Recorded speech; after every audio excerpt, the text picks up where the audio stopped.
Morning, Bill. Can we talk about one thing so far? Let's just start with this. It feels like we're not supposed to be having guests on Fridays because we've had two so far. First Friday, you oversleep. Second Friday, I have a tech issue. The BiL gods, they don't like the guests. The third time's the charm, though, right? I mean, a third time locks in the pattern is really what it is, right? So if we have technical difficulties this Friday with our guests, it's going to be pretty conclusive, right? 3 up, 3 down. That maybe we shouldn't be having guests. The obstacle is the way. The obstacle is the way. I use that line with someone who is struggling because they sent me a message. They were actually really kind of begging for work, which is always a little bit uncomfortable because it's like, I want to help you, but I can't help you in this way. Here's the lane of help. And it's not really the thing that they're hoping for in that moment. You know, they're hoping for a gig. They're hoping for some revenue. And it's like, man, you got to understand that begging is not the way. Like, not going to get you there. Yeah, it's true. But I know, I don't, I have luckily I've rarely been in that situation where I felt like I actually had to beg, like I really needed work. Mm-hmm. But I know the feeling. That's for sure. I have been there. That's what I told him. I was like, look, they said, will you coach me? And I said, coaching is a paid service. I can't do it for free because it wouldn't be fair to the other people who I do charge money for, right? Which is kind of an interesting way of framing that whole thing. But I was like, I'm happy to share the book with you for free. I think the book will help you. And I sent, because we're chatting over Facebook DM, I can't send the book. I said, can I send it to your email? And they said, sure. So I sent a message and was like, look, here's the thing. Like, this is my favorite saying, the obstacle is the way, and it means many different things to many people, but what it specifically means to me is the best way out is through. Right. And on the other end of this thing, it's just going to be content. It's going to be a story that you can share with others if you make it through. So I hope the book helps, but you use that exact line for sure. Yeah. And another version that I've heard that I like is, if you feel like you're in hell, then keep going. Yep. Very Same similar. idea, right? Same idea. Yeah. Don't sit and spin on it. Put your head down and keep the pace.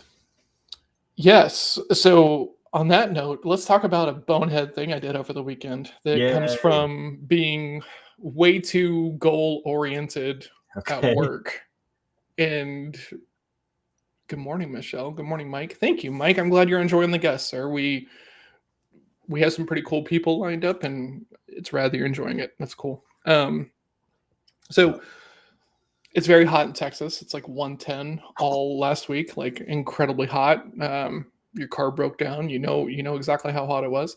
So our electricity bill is significantly higher. And Melissa had bought a rate, because I was like, look, you deal with this. I don't have the bandwidth. I trust you. Go do your thing. And so she went in and she did the best that she could, and she got us like a windowed rate. So if you just use this much power, you get a very, very great rate. But if you use too much, or if you use too little, you get charged a penalty, kind of thing. And so she didn't know about this. I don't know that I would have seen it either.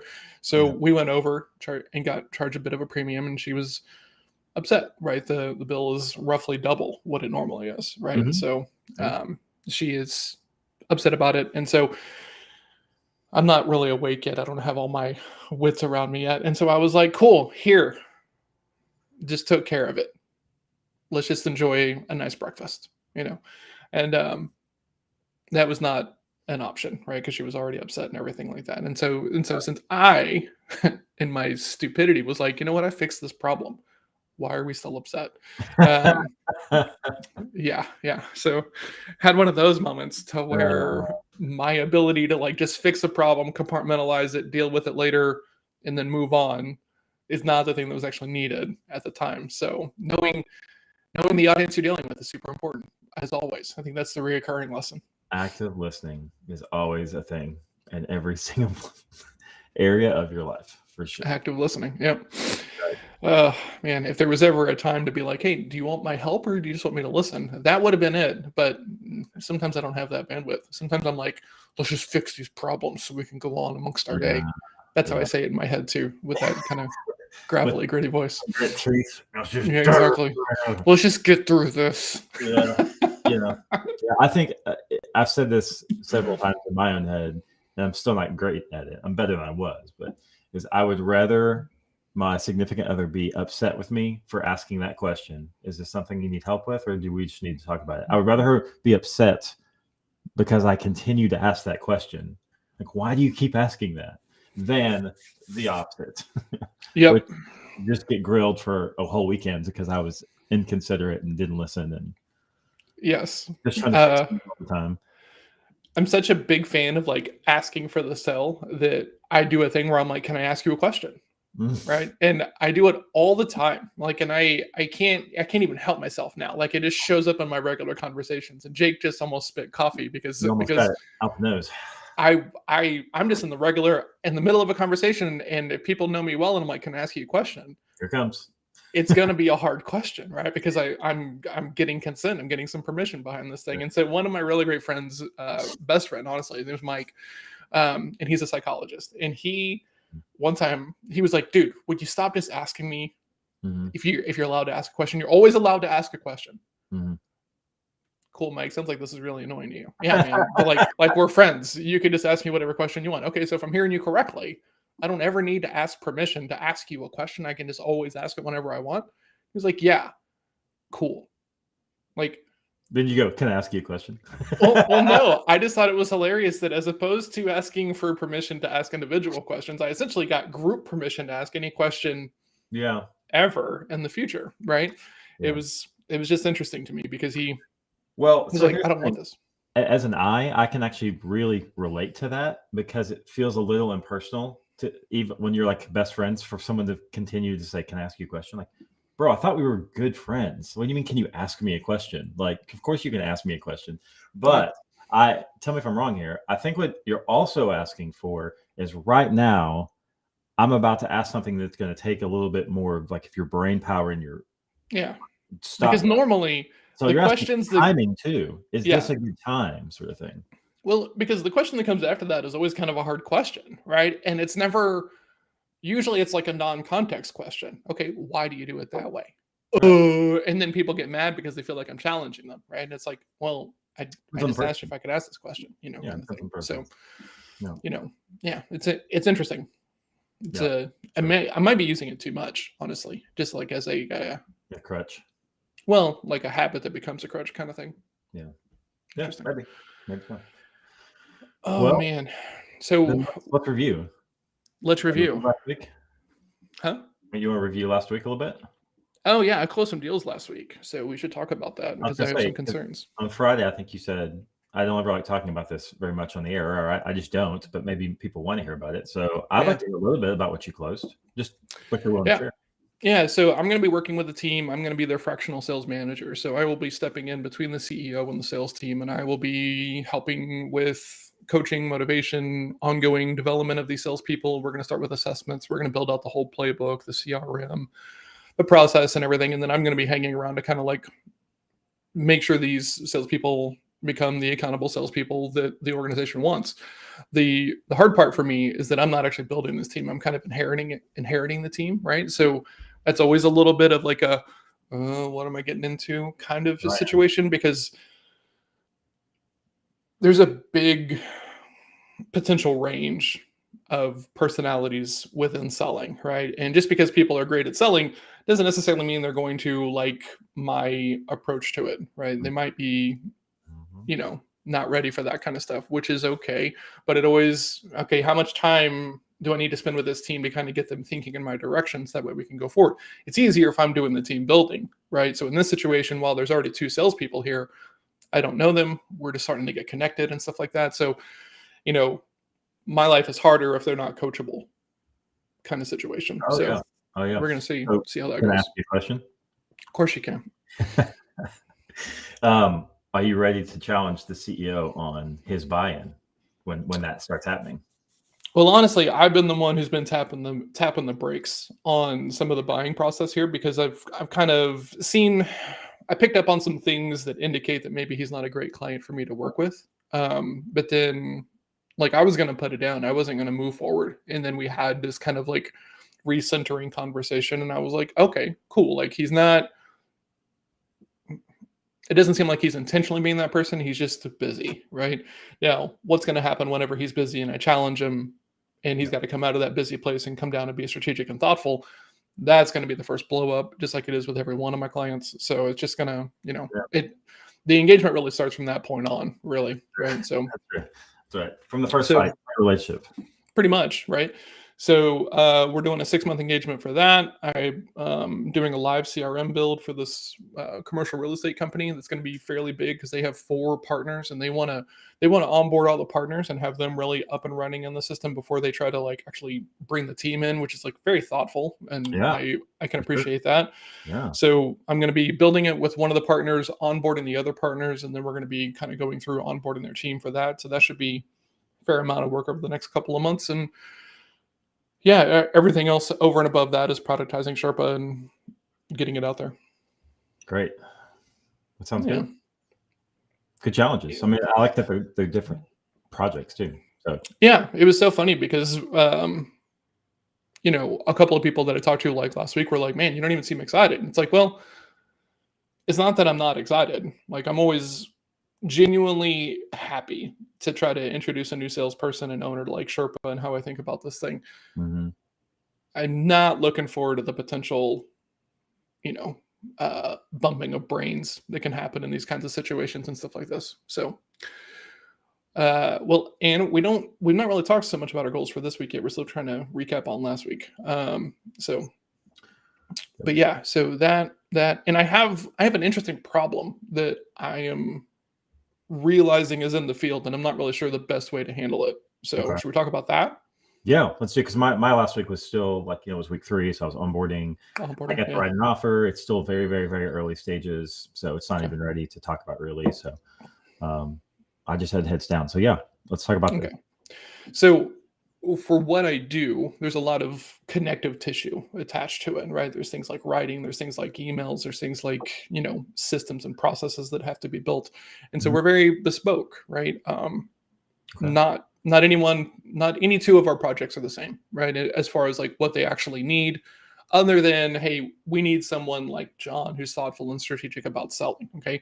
You might need emails written. You might need, different kinds of flows and stuff. So when I go into these engagements, I always try to keep a lot of bandwidth off to the side because it might mean work for Melissa. It might mean work for other people on my team, things like that, because I don't want to do the thing. Well, like, that's not my job, right?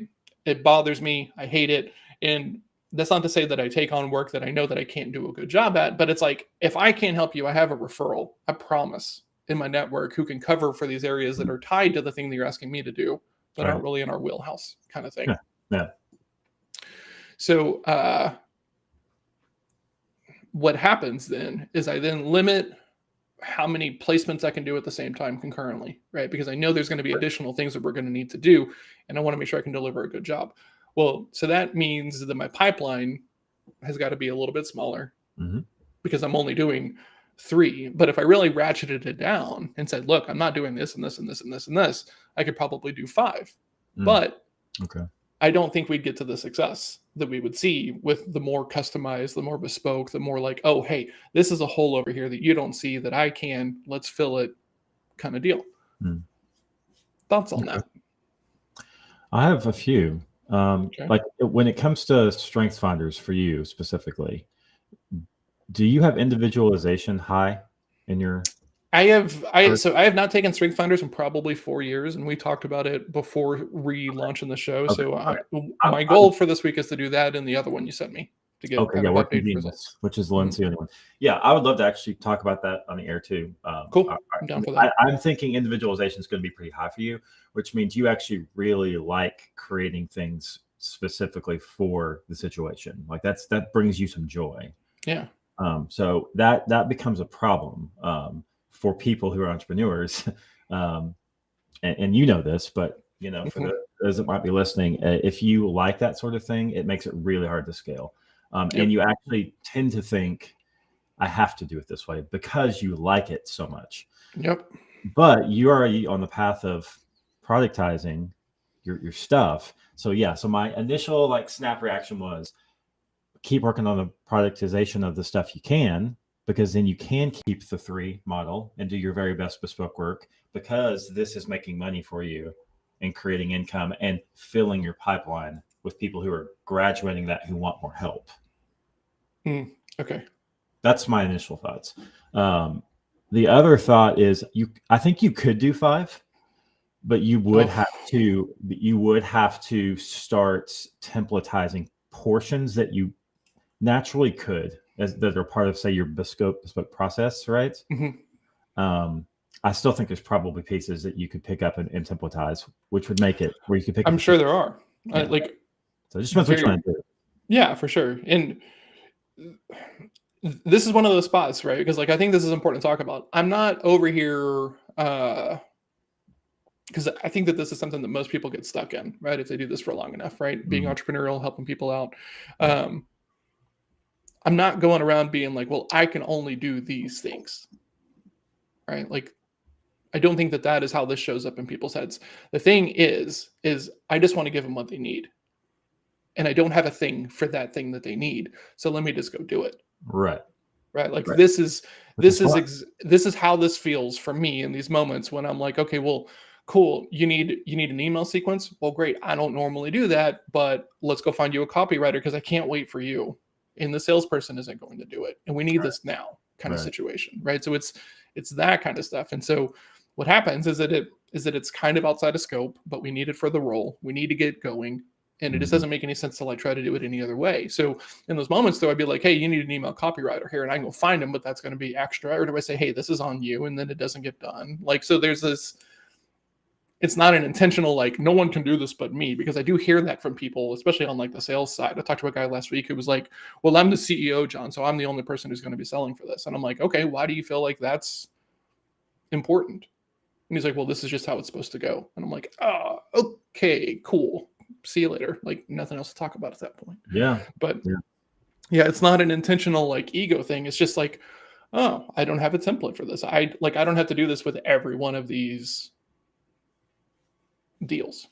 So I was doing some meditating this weekend on ego, actually. And I think that's an interesting thing that you're talking about there, because I do think there is a portion of ego that's not, I'm the best, so I have to do it. There's a portion of ego that says, I like this, so I want it to be mine. Right? Yeah. So I think that's the portion that more often peeks its head up for entrepreneurs. And that's what stops them. Not like, oh, I'm the best, but like in your case, for example, it sounds like maybe this needs to be done, and I'm going to go take care of that because this is how it needs to be good, and you're not going to do it. So I'm just going to take control of this thing. So it's not like it almost feels like, it almost feels like, since it's the first time, I need to do it because I've been the person who's done the first version of all the other stuff kind of thing, which is like a very weird way to like, well, let me just go figure this out. It's not even, I need to go figure this out. It's like, well, I'm pretty good at tech. Let me go figure this thing out. And then 3 hours later, I look up and, I'm deep in something that isn't part of my like lane of greatness and stuff like this. So could you, it's just interesting. I was going to say, could you possibly screen better to find people that don't need all that extra stuff? Like, is it maybe partially the type of person that you're attracting? Meaning like startups versus... I know, like that's a good point. Because I think about that of what happens if I go in and the playbook is already made and they have a team of 3 and they're just looking for an additional hire. That to me is just as concerning as being brought in and the team is already there, and I'm having to create the documentation this team that I didn't build is going to be using, and like that is potentially going to be a huge, I might be given a team of, for lack of a better term, I might be given a team of Christians like the Torah for as much as it might make sense to them, right? Because since I didn't vet them, since I didn't bring them in, since I don't know anything about their personalities yet, they could be the most Cardone of Cardone salespeople over here, and I'm over here being like, hey, you should be a guide to like the thing that they really want. Yeah. And here's the thing: if they're like, this will work, but the time to change, the time to bake, is the thing that people don't want to give me, right? They're like, oh, this is going to be great. It's like, well, especially salespeople. Yeah, let's go. Sure. Yeah, exactly. Okay. So it's interesting. Yeah, I don't really know. a way around it, because I don't want to be the guy who's like, well, that's not my role, and then have deals like not get to success because we're missing something.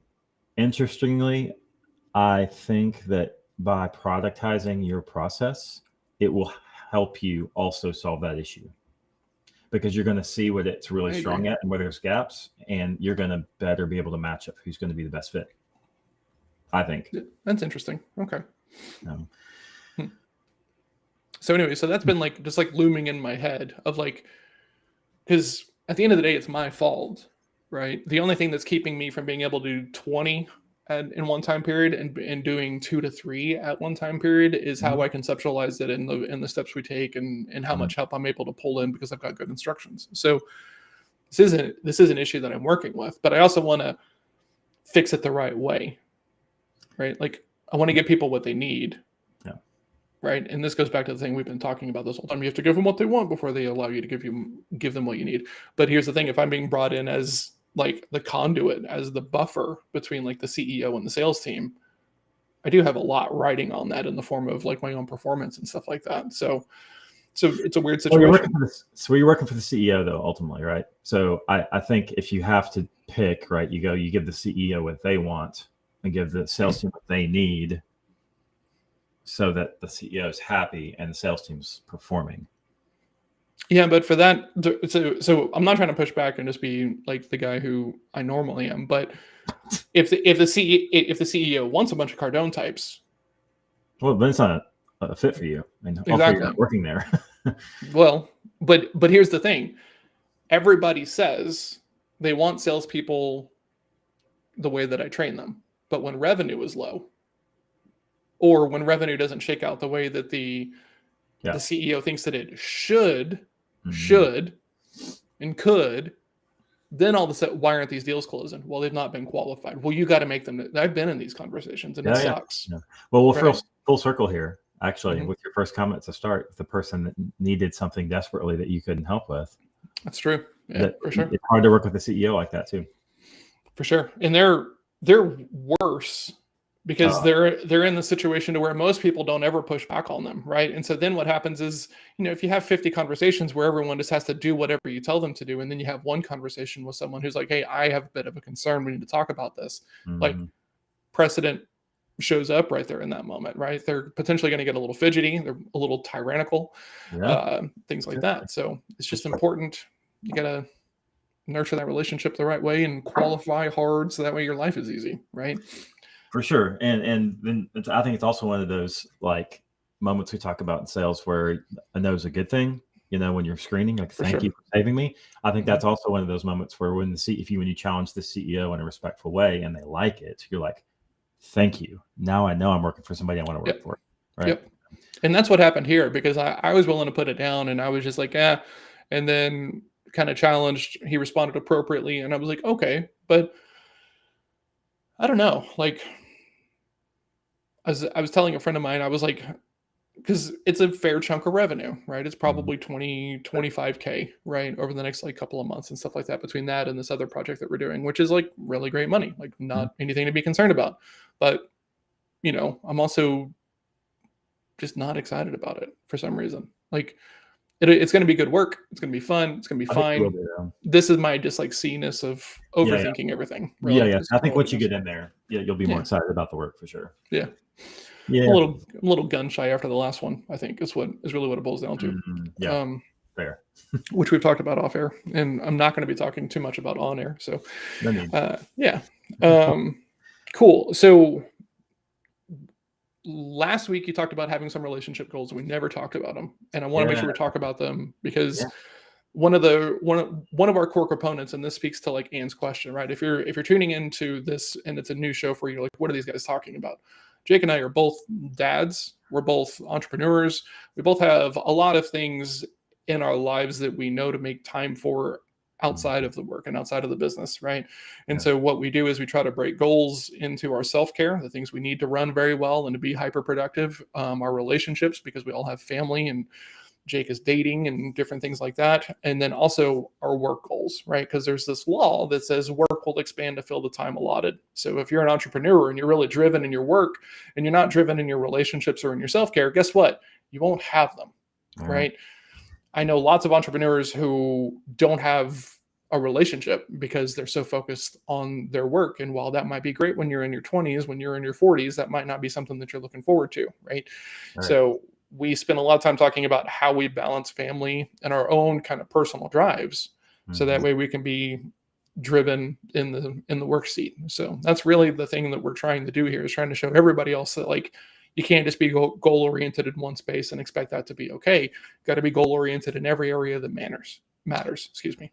Yeah, exactly. And hey, Kenny D's in the house. I don't know if you know Kenny. But I work-life balance is something that we've talked about, which I've kind of gone to a different spot now where there's not, I mean, balance is different for everyone for work and life, because some people like to work and have permission to work as much as they want, but they still need the other side. We're whole people. So I like to think of it now these days. It's kind of a new thought for me, is full. Am I full? And so there's multiple cups I got to fill up, right, to be full. So it's not just one cup, which is work, is one cup, right? So just to be full, or at least over the line, that's good. Obviously, you can't be full in everything. That would be impossible. But to be sufficient and whole.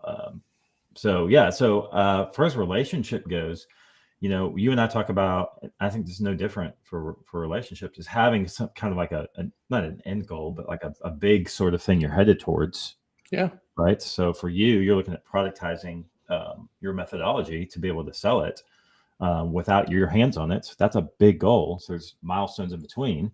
So on a relationship standpoint, there it is. There he is. There he is, bringing the vocabulary.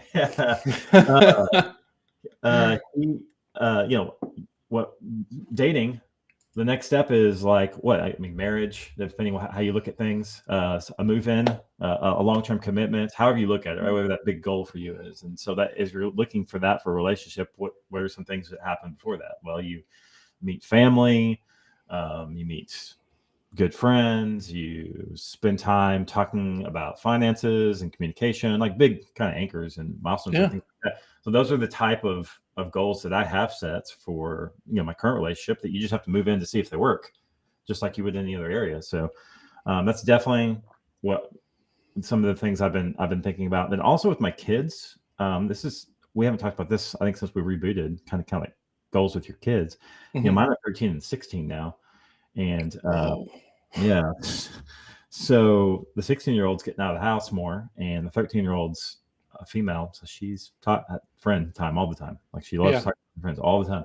So for me, it's finding more quality moments each day, finding an opportunity to have a quality moment with each of them every day. Oh, I love this. Okay, so right now, I love this so much, because we have this goal that you're shooting for, but it's slightly nebulous. So let's make it real. Okay. For Jake to be on his mustard, I don't know where mustard came from. It's just the first word, right? So for Jake to be doing a really great job as a dad, being present and stuff like this, how many of those moments do you think you should be having daily or weekly with your kids? Well, I think there's a balance between realistic and what you want. Sure, absolutely. 3 of those a day, 3 high quality, sit down, present moments with my kids every day, but I don't have them every day. That's true. I have them every other week, but it doesn't mean I can't connect with them every day via phone or something. So, right? Man, I love this, right? So you could totally build like a cadence for like when they're not there, and a cadence for when they are there, and then run on these opposite cadences, right? Because I don't think it would be all that difficult if they're there with you to engineer 3 mindful moments with your family, right? Dinner is going to be one, probably one other meal, right? And then, play a game, do something interesting, right? I love that idea, honestly. We, on our family calendar, and we're not always the best about doing this as a family, but Melissa hated this whenever I brought this up, by the way. We have game night and we have movie night on the calendar, right?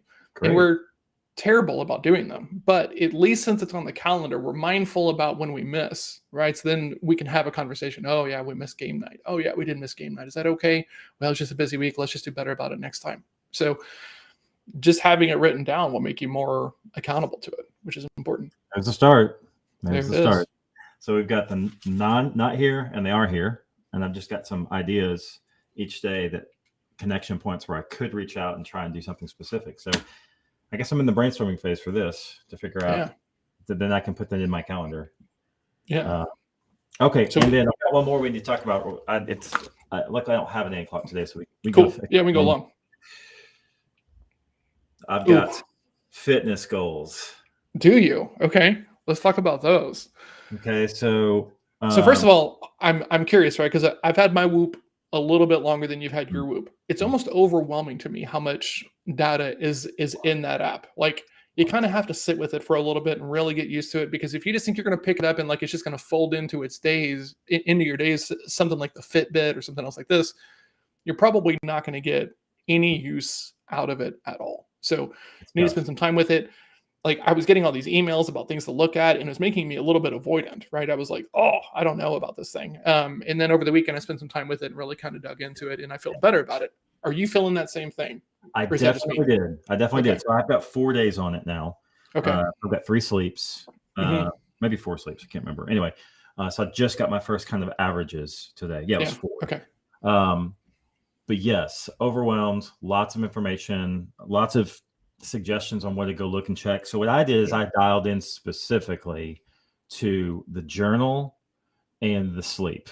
That's the 2 I decided I was just going to focus on, because the sleep is actually what I cared about. I wanted to know the quality of my sleep, because I sleep 8 hours.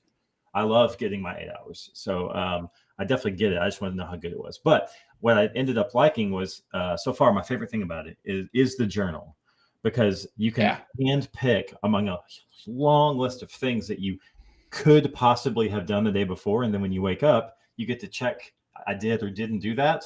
And then the nerds like us get to go back and go, okay, the days that I drink alcohol, how did I sleep? The days that I, whatever, how did I sleep? How did I recover? And because when I do high strain and meditation, do I have a better recovery? When I do, so to your point, there's so much you can look at. So much to look at. Trends. What I have done on the journal, though, is folded in almost every single one of my habits that are on my calendar. So it did kind of fold into my day that way, in that it's the stuff I know to be good for me. So, and what I love is you can even go in there and have some very like one of the questions that I have, did you follow an intermittent fasting eating routine? Like, did you only, and then it says, okay, when did you eat last? When did you eat first? Right. So you can really go in there and be like, hey, do I feel different if I break my fast at noon versus breaking my fast at 10 a.m.? How does that impact my day and stuff like that? So I'm very excited about it. I didn't want another screen to look at and to pull my focus. So this is really kind of like the best fit. Sleeping in it is really, really awesome. The charging of it is really great. This little puck that just slides on top. So everything that has bothered me about wearables in the past is pretty much taken care of with this thing, right? Because I can charge it while still wearing it. So I don't have to, make a decision of like, okay, great. When do I want to lose data and connection and all that other stuff? Right. Man, very, very thoughtful. All that stuff. Yeah. It's all good. Very well done. Yeah. So, okay. Yeah. So fitness goals, what do you got? Yeah. So I want to go 5 days a week. I actually want to be active every single day. Like, I have a 7-day active goal, 5-day in the gym goal. Do you have a time amount of like I want to be active for 45 minutes? Is it 30 minutes or is it just? Yeah. No, so I have a 30-minute minimum daily active goal. A 30-minute daily active goal? Okay. Yeah. So like every day I have to do like a 30-minute fitness something. Okay. I'm just not bound by that, like, because that could be walking, because I don't hit the gym every single day. Because I love this right here. Yeah. These guys got nothing to do. Got nothing to do to sleep for 9 hours. Yeah. Oh, Kenny, I don't sleep 9 hours. I can't disconnect enough for that to happen. Right. I start to get sore in the bed, and then I just got to get up. I just can't do that anymore. So. Well, you know what? I have slept 9 hours in the last 2 weeks and a night, so I can definitely do it after a really heavy strain day, like after a heavy workout day. I can definitely do it. The difference is, and Kenny's kidding, but the 10 hours that I'm in work are going to be more efficient than other people's 16 hours, because that's a good point. Sleep. So that's a good point. Sleep is where you recharge, and one of the best books I've ever read about this is not like a workbook, and it's not really a kung fu book, but it has a really big impact on how I think about like all of those things. And it's by Philip, is that the guy's name? Yeah, Philip Maffetone, and he's an endurance athlete coach. And one of the things he says is that, look, training is workout plus rest. And if you're not resting, your workouts are just gonna slide down this cliff, right? As far as being productive. And like he talks so much about it in the book, and I was like, oh, whoa, you know, and stuff like Have you that. read So Peak Performance yet? peak performed by who? The guy you talked about actually stole it from this guy Steve, who was involved in the big Nike scandal at Oregon, who was the endurance trainer there. Oh, yes, I'll share it with you. But it's the same thing. It's performance plus rest. yeah. Performance equals strength plus rest, or I forget. Yes, exactly. Yeah. Right. And you can't decouple them. And it's your brain, it's your body, it's everything. You don't get performance without rest. Yep. So that's why this is good, because it tells you how good the quality of your sleep is, you know, and not just how long you went. So, and this has been most of my adult life, right? Like, so I play a lot of poker, not so much now, but when I was younger, I would, and the poker games go until the poker games end, right? So either someone goes bust, or someone gets emotional, or someone falls asleep at the table sometimes. And so I would go to these underground poker games that start at like 9. You play until 3 or 4 in the morning, and then I would go to work, and then I'd be driving home from work, and I'd be falling asleep at like gas lights, you know, stoplights and stuff like this. I'd be like, man, I can't understand why I'm so tired. Let's think about this for a little bit, John. Yeah. So yeah, it's just one of those things where I think most people don't really value sleep until they have something to where like it's just for them, right? And so for me, realizing my work got way better when I put a little bit more emphasis on my sleep. And like eventually I want to do like the chili pad thing. Like I want that thing. Oh yeah. That would be rad, but it's expensive. Yeah. Well, circadian rhythms are real. And you know, if you exert yourself physically and mentally in the day, and your sunset, you start turning off blue light, you know, like if you do the things that you don't want to do, guess what? Sleep all of a sudden starts getting easier. Yep. It's just we don't want to get rid of all the things that probably causing us not to sleep. So it's hard. The sodas at 7 or 8 o'clock make it hard to, you know, it's all these little bitty compound effects.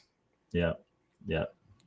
Kenny, we're connected, man. We're at LinkedIn buddies, man. We're out there. So I mean, Kenny, we're not connected, but with a man with your vocabulary, I feel like we should be.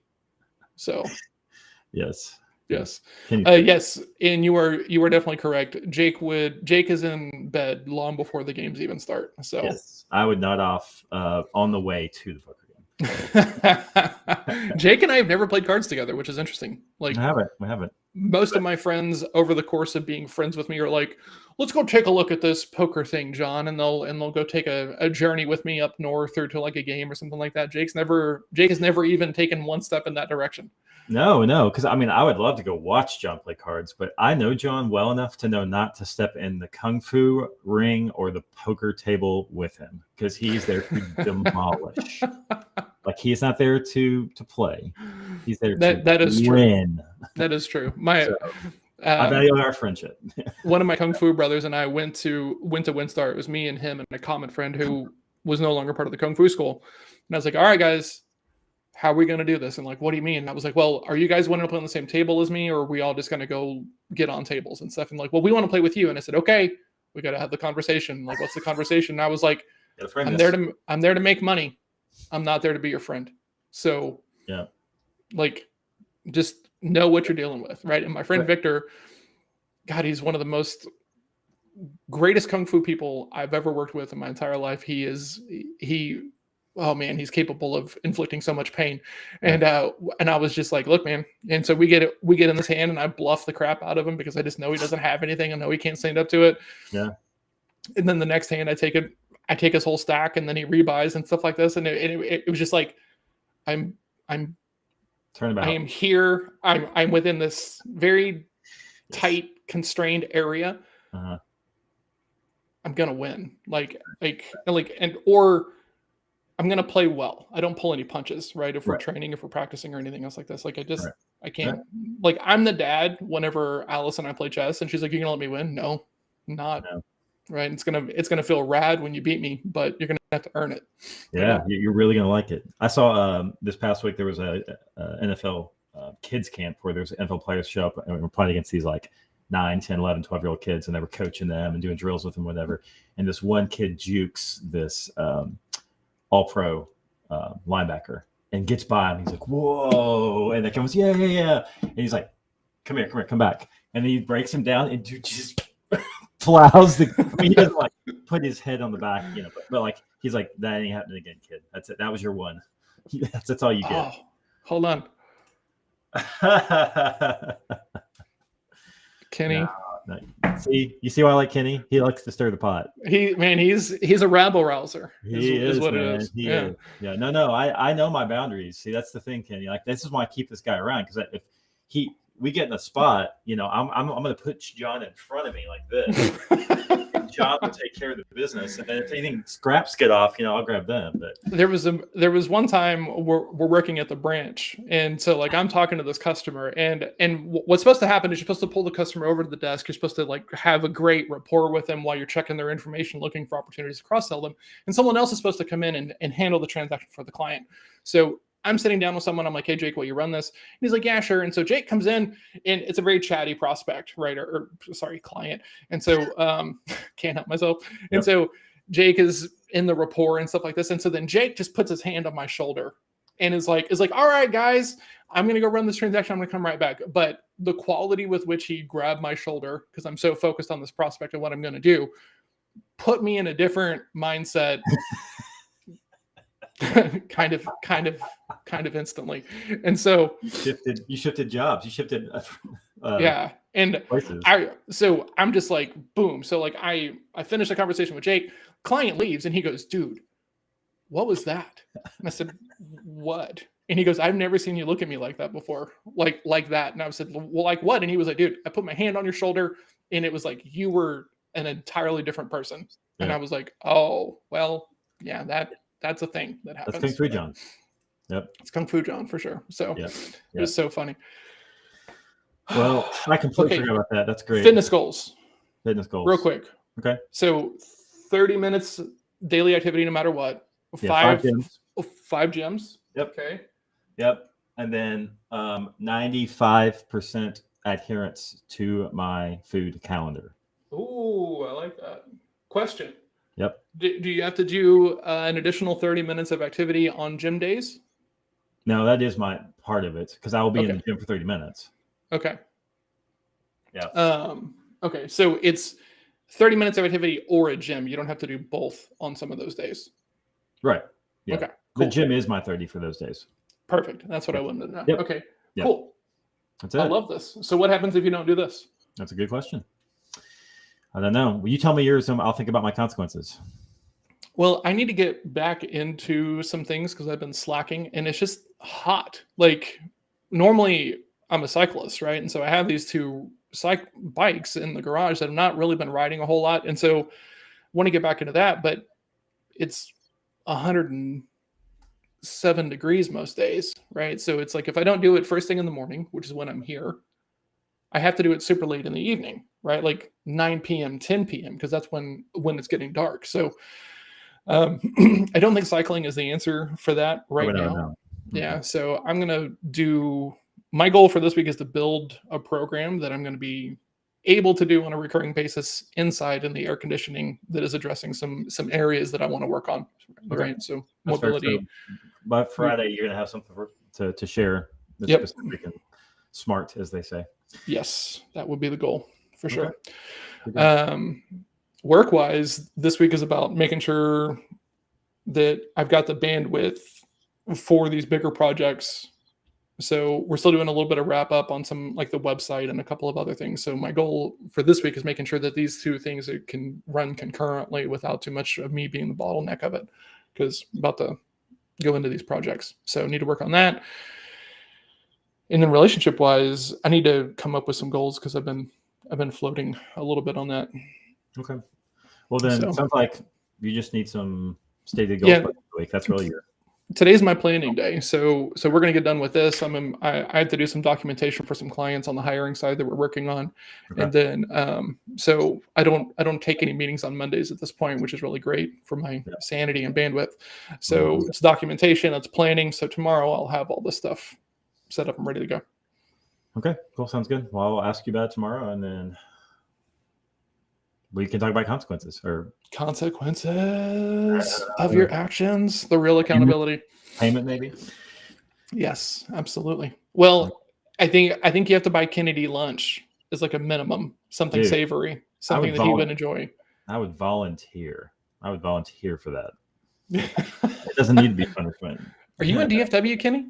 I don't think he is. Oh, okay. Yeah. Otherwise, I would have already bought him lunch. Yeah, absolutely. Interesting. All right. Well, cool. All right. Do you need anything today, Bill? I don't. You? I mean, I'm just going to be planning and documenting all day. It's easy energy. So. Yeah. Okay. Well, then let's go, man. All right, man. I will see you in the morning. All right. Thank you to Kenny. Thank you to Ann Small. Always thank you to Ann Small. She's awesome in here chatting up a storm. Yep. Michelle, Mike Tao, you guys are awesome as well. You guys, what I would love to do is, since we're back, not just because you guys asked us to come back, we're also back because it helps us. Share your goals in here. If you're a regular, if you're watching this show, put something in here. Put a little bit of skin in the game. Join us. It'll make you better. Put it in the chat. Be thoughtful about it. If you're unsure how to make a goal and how to make it concrete and something you can't miss at, put that stuff in the chat as well. That's a lot of the reason why Jake and I do this show, is about taking goals and making them fundamentally plans, right? Plans towards your success. So share that stuff if you're stuck. We can help. We would love to. So, but let's get a movement. Let's get everybody being more accountable to progress and making change and doing the things that they know that they should be doing. So yes, especially you lurker out there that's been thinking about putting something in, but you just are not real chatty.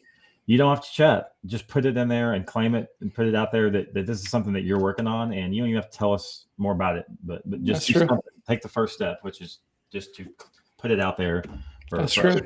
And if you don't want to share it publicly, DM it to Jake, DM it to me. We don't have to share it on the air. If you're more private than we are, understandable. Most people should be. I think we probably should be as well. But I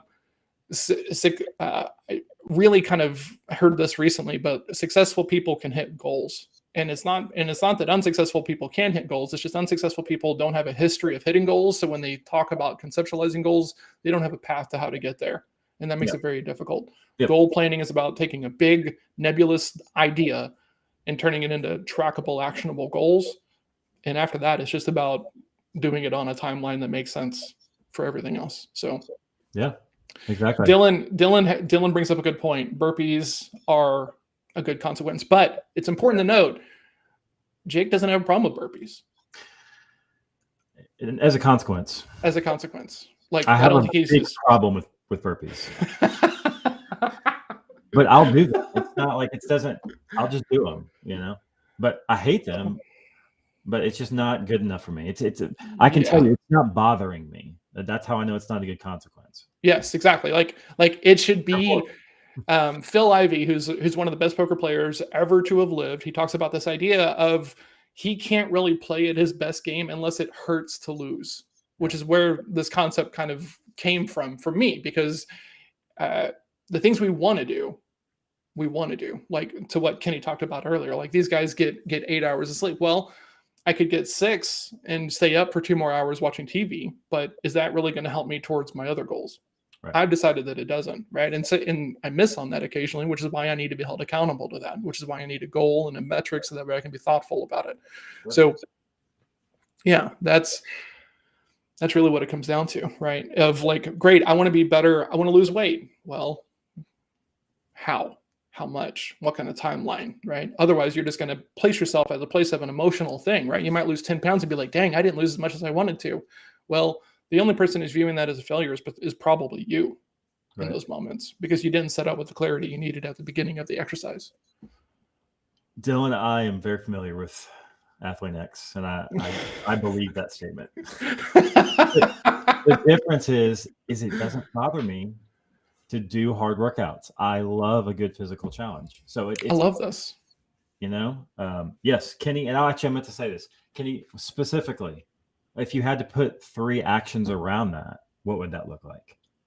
Like, are there specific things to share your goodness? Like, what does that look like? And the way that I like to do this exercise is Kenny, imagine you can't do this job anymore, but you're hiring someone who's going to do this job, and you want to make sure that they are hitting every week with at least a level of continuity, right? So what kind of activities and behaviors does this person need to do who's going to be replacing you? Like, what standard would you hold them to, right? And this is super easy in sales because you can be like, great, I want you to do this much amount outreach, this many proposals, this many closed deals, but you can do that with anything on the planet if you drive yourself to go do so. So if your thing is like, look, each week I'm going to, and this is how I built my network, each week I'm going to make a minimum of 3 introductions between people I know and people that I've just met. Every week on Friday, I'd be like, okay, didn't really meet anybody that cool this week. So where am I going to scrounge these introductions from? And people got like the most outlandish introductions from me. Like I remember introducing someone who worked at he does like these chili cook-off charity events to someone who really enjoys beer. And I was like, I think you guys would just get along.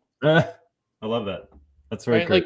Like very creative. And like that was meaningfully driving it forward in my eyes. Right. So I love that that's your goal, but it is very nebulous in nature. How do you make it concrete? I'm going to make a positive impact within X number of people's lives this week, this month, this year. Mm-hmm. Now it becomes a goal and there's a deadline and you can be like, boom, I hit the line and now I can rest. That's right. If you're always looking for more is never enough. Right.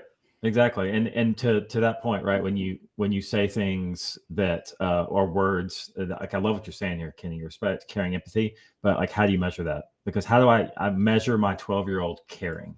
You're going to give me some specific things that caring are that you could measure. If you're observing your kid, oh, that's caring. Well, how do you know?